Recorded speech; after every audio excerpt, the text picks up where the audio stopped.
आप सभी को मेरा सादर नमस्ते। आज की इस वीडियो में भगवान विष्णु की बड़ी ही सुंदर कहानी है। अगर आपको ये कहानी अच्छी लगे तो कृपया करके इसे लाइक ज़रूर कीजिए और चैनल को सब्सक्राइब ज़रूर कीजिए। किसी गांव में एक बुढ़िया माई अपने बेटे बहू के साथ रहा करती थी। घर में पोता पोती भी थे। भगवान विष्णु की कृपा से बुढ़िया माई के जीवन में सुख, संपत्ति, धन दौलत सब कुछ था। किसी चीज़ की घर में कोई कमी नहीं थी। बेटा बहू भी बुढ़िया माई को पूरी इज्जत और मान सम्मान दिया करते थे। बुढ़िया माई का पूरा समय भगवान विष्णु की पूजा अर्चना में निकलता था। वह नियम से रोज़ मंदिर जाती, पूजा पाठ करती, कथा कहानी करती, भजन कीर्तन करती। एक दिन बुढ़िया माई के छोटे बेटे ने उससे पूछा कि माँ, तुम रोज़ नियम से भगवान विष्णु की पूजा करती हो और उनकी कृपा से हमारे घर में किसी चीज़ की कोई कमी नहीं है। हर तरीके से हम सुखी और संपन्न हैं। फिर तुम रोज़ इतनी पूजा पाठ क्यों करती हो? बुढ़िया माई बोली, बेटा, भगवान विष्णु का दिया हुआ हमारे पास सब कुछ है। उनकी बड़ी कृपा और आशीर्वाद है, लेकिन बस एक ही इच्छा है कि भगवान विष्णु के दर्शन हो जाएं और फिर इस देह से मुक्ति मिल जाए।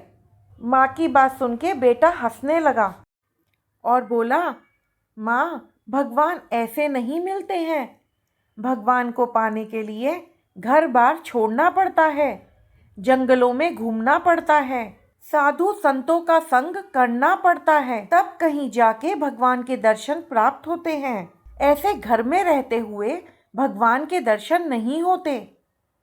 बुढ़िया माई पर अपने छोटे बेटे की बातों का इतना गहरा प्रभाव पड़ा कि बुढ़िया माई अगले ही दिन अपने घर से चल दी। वो भगवान का नाम भजती गई और चलती गई। चलते चलते रास्ते में उन्हें एक और बुढ़िया माई मिली। उन्होंने पूछा, बहन, ये भगवान का नाम जपते जपते कहाँ जा रही हो? तो बुढ़िया माई ने कहा कि मैं भगवान के दर्शन करने के लिए जा रही हूँ। तो वो बोली, अच्छा, मतलब मंदिर जा रही हो?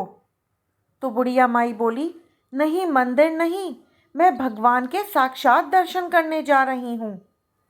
जिसे सुनकर दूसरी बुढ़िया माई ने भी उनके साथ चलने की इच्छा जताई और वो दोनों फिर साथ साथ भगवान का भजन करते हुए आगे चल दी। थोड़ा आगे चलने पर उन्हें एक और बुढ़िया माई मिली। उन्होंने भी इनसे यही पूछा कि कहाँ जा रही हो, और जब इन्होंने बताया तो वो भी इनके साथ चल दी। अब तीनों बुढ़िया माई साथ साथ भगवान का भजन करते हुए आगे चल दी। भगवान नारायण इन तीनों बुढ़िया माई को देख रहे थे। ये तीनों मेरा भजन कर रही हैं, मेरा नाम ले रही हैं और मेरे दर्शन करना चाहती हैं। चलो इन तीनों की परीक्षा ली जाए। उनकी परीक्षा लेने के लिए भगवान विष्णु ने उन तीनों के रास्ते में एक सोने की मोहरों से भरा हुआ थैला गिरा दिया।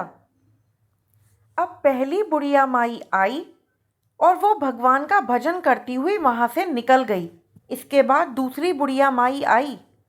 उसका भी ध्यान उन सोने की मोहरों पे नहीं गया। वो भी भगवान के भजन में मग्न थी और भगवान का नाम लेती हुई आगे निकल गई। अब तीसरी बुढ़िया माई आई और चलते चलते उसका पैर सोने की मोहरों से टकरा गया। उसने देखा कि अरे, इतनी सारी सोने की मोहरें! अरे, मुझे तो भगवान ने इतना सारा धन अपने आप ही दे दिया। उसने वो सारी सोने की मोहरें उठाईं और अपने घर को वापस चल दी। यह सब देखकर भगवान श्री हरि विष्णु नारायण मंद मंद मुस्कुराने लगे। अब उन्होंने बुढ़िया माई के रास्ते में सोने की ईंट गिरा दी। पहली बुढ़िया माई आई तो उसका पैर सोने की ईंट से टकरा गया, लेकिन उन्होंने ध्यान नहीं दिया और वो आगे की तरफ चल दी। अब दूसरी बुढ़िया माई आई। जब उन्हें ईंट से ठोकर लगी तो उन्होंने देखा कि अरे, ये तो सोने की ईंट है।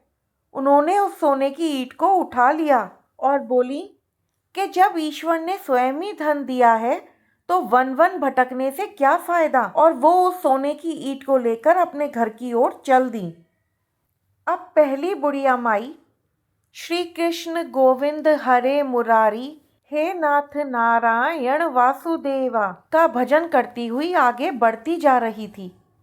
बार बार भगवान विष्णु को पुकारती जा रही थी और उनके दर्शनों की प्रार्थना कर रही थी।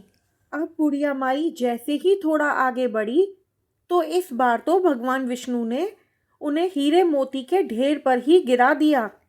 बुढ़िया माई उठी और देखा कि अरे इतने सारे हीरे मोती, लेकिन उनके मन में फिर भी कोई लालच नहीं आया। वो बोली, भगवान इतने सस्ते में ही मुझसे पीछा छुड़ाना चाहते हो। इतना कहकर वो जय श्री हरि विष्णु का जाप करती हुई आगे बढ़ गई। भगवान ने खूब वर्षा बरसाई, लेकिन वो बुढ़िया माई अपने इरादे से टस से मस नहीं हुई। बेसुध हो गई, लेकिन उसने भगवान का भजन करना नहीं छोड़ा। तब भगवान विष्णु बुढ़िया माई की इतनी कठोर भक्ति देखकर उनके सामने प्रकट हुए, उन्हें दर्शन दिए और कहा कि मांग बुढ़िया माई, तू क्या मांगना चाहती है। बुढ़िया माई बोली कि प्रभु, मेरी आखिरी इच्छा तो आपके दर्शन की थी। आपने दर्शन देकर मेरी इस इच्छा को पूरा किया और मेरा जीवन सफल हो गया। और ये कहकर बुढ़िया माई भगवान के चरणों में गिर पड़ी और वहीं उसने अपने प्राण त्याग दिए। और फिर भगवान विष्णु उस बुढ़िया माई को अपने बैकुंठ लोक लेकर चले गए। तो दोस्तों, कैसी लगी आपको ये कहानी?